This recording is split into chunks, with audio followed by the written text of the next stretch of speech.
Revue du 20 février sur Global LTV, commençons avec Fraternité Matin qui affiche à sa une ce qu'il faut faire pour sauver la presse.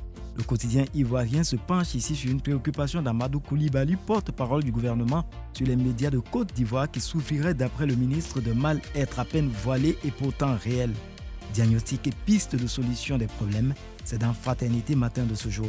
Le journal évoque le bilan de l'année de la jeunesse ivoirienne avec 500 milliards mobilisés par 21 ministères. Toujours dans l'actualité ivoirienne, le Nouveau Réveil réserve sa une à la nécrologie en présentant le comité d'organisation des obsèques du président Bédié décidé le 1er août 2023. Le journal parle entre autres des comités de supervision et de plusieurs autres de mobilisation territoriale. Au Sénégal, le journal L'Observateur à sa une propose libération des détenus dits politiques, décrispation mot pour mot.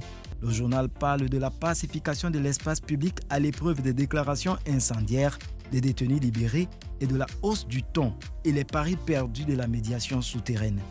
Toujours au Sénégal, dans la trilogie présidentielle Dialogue politique et Conseil constitutionnel, le journal L'Enquête titre « Les cartes se brouillent ».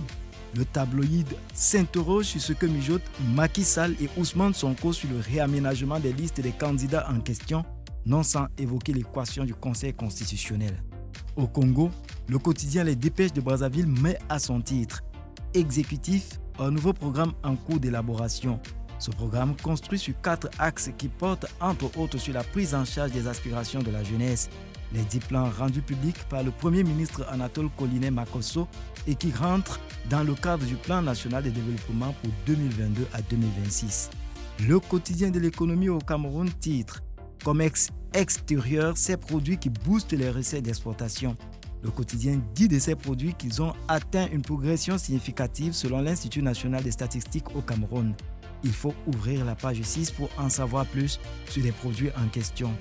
Toujours au Cameroun et en économie, le quotidien Le Drapeau renseigne à sa une sur de nouveaux tarifs de transport urbain. Le journal indique que les tarifs sont annoncés en attendant l'application pour une augmentation de 50 francs par rapport au coût dernier en vigueur. L'annonce est du ministre du Commerce camerounais.